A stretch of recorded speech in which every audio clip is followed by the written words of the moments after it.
books certainly have changed my life. Moving forward with the Dekker Team. Moving forward together with the Dekker Team. And we've also recorded over 587 episodes that give you insights on real estate, insider tips, making your house a home, building wealth, and having a life exponential. These videos are available on YouTube or on CHRI.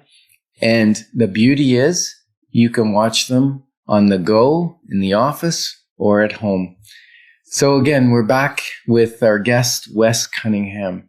And we're discussing how the book, The Wealth Formula, which I wrote about 10 years ago, has impacted your life and your family's life. And so we've got some more questions for you. I'm enthralled the way you tab this book. You've got notes on the side of important things. You mentioned that the yellow tabs at the top were for what? For Sarah's diary. Diary notes? Yeah, so they mark, because she has a diary that summarizes each chapter at the end, they sort of double as chapter indicators. Okay.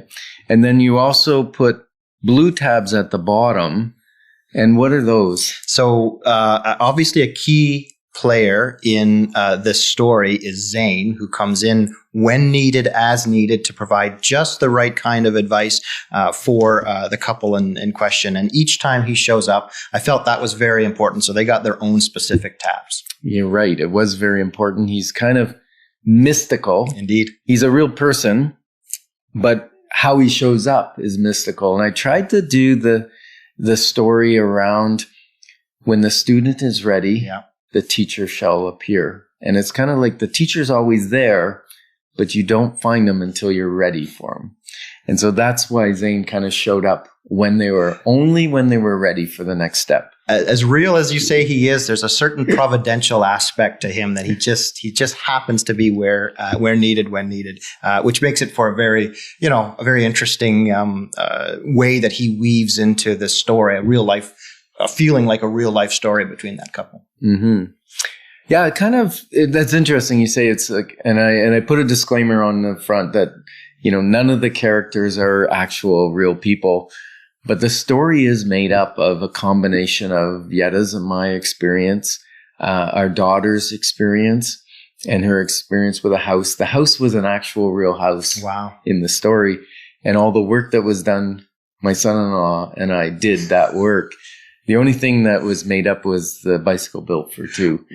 Which is an important, I love the bicycle built for two because it's such a symbol throughout, and not just the couple. A couple needs to, because it's more than just a book about building wealth. I find that there's advice in here about personal growth and about relationship growth in there. And while they are, not the main theme of the story, it's certainly in there, and that's been helpful as well. And a bicycle built for two as a symbol for a couple working together and communicating and understanding, and yet the bicycle never gets damaged throughout all the abuse that the relationship goes through, and the bike by metaphor goes through. It still comes out gleaming and not even scratched, and I think that really spoke to me. Interesting.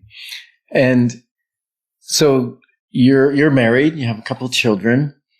Were you always on the same page financially? Because in the book, the couple is not on the same page financially. And part of the mentorship that Zane does is bring them onto the same page.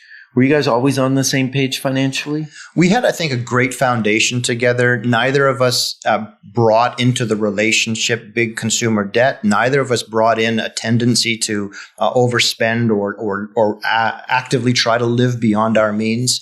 We both brought in, I think, a rationality that allows us to communicate and discuss challenging wealth and legacy kind of questions. But at the same time, I would be remiss to suggest that we never disagreed on certain aspects. And I think what has been helpful is with a framework, with decisions that represent chapters in the context of a whole journey or formula. That's been helpful in allowing us to communicate within that context and come to good mutual decisions. Awesome. And I know Daphne came with you to the Wealth Formula seminar that you came to, which was about building wealth. Right. And actually, I haven't done those in probably probably 8 years.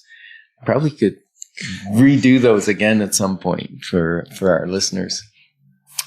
So after reading the book, can you tell me, because you've implemented, and we're going to get into a little bit of the results you've gotten from implementing some of the strategies in the book. Were there lifestyle changes that you made to either accelerate your investment journey or to, I'd say accelerate it, because it sounds like you were already on that path before you read the book. You were already not into consumer debt and you were actively building wealth or savings and that kind of thing. So can you tell me, really, did any of your lifestyle change or to accelerate that path? It absolutely did, because it did it in two ways. The first sort of foundation was that it because I had been doing things or had learned things that it also suggested, it gave me that confidence that I was on a right track, an inside track, if you would. Yeah. The other aspect of this is that it allowed me to identify where I was on that wealth maturity spectrum and to start taking the next step. So I did things like, instead of just tracking my expenses and budgeting my expenses, I moved to establishing regularly an understanding of the family wealth. And we do that now.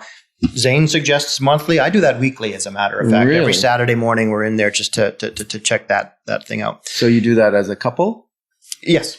You sit down Saturday morning and you look at where your financial picture is. Yeah. So I'll go through, and because I'm the numbers guy, I will go through and identify the costs and the cash flow and the wealth built and the like. And then we will discuss after that sort of where we are, what lessons we can learn, and how we progress. That's amazing. I do that in business, and, I get a weekly snapshot at the end of the week, what our expenses have been, what our income has been, what we're projecting for the rest of the month, and what's projected for the next 3 months, actually, as a business tool. And like Zane recommended once a month, because I think most people once a month would be a stretch for them to do, never mind weekly. Indeed. Kudos to you.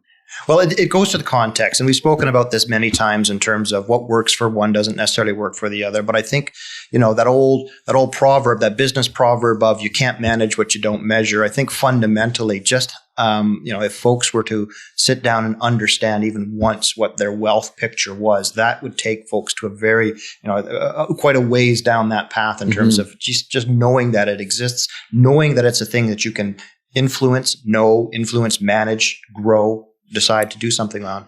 It makes for a great first step. Yeah, it sure does. Because, I think I don't know, you're Air Force, right? That's correct. I know there's a term dead reckoning, which I think is that a naval term, or is that Air Force as well? It's certainly used in the Air Force. Yeah. Okay. So it's like, where are you? Yes. And you need to know where you are financially before you can take the next step, because you don't know what the next step is unless you know where you are. Well, and that's the first step, that financial awareness, creating that empowerment. That's the empowerment that you need to know you can know. And once you know how to know something like that, then it opens up possibilities in terms of making decisions that will progress that. Yeah, well, perfect. So we want to thank you for having the privilege of growing alongside of you, because we are passionate about all of us being positioned for generational legacy. Moving forward with the Dekker Team.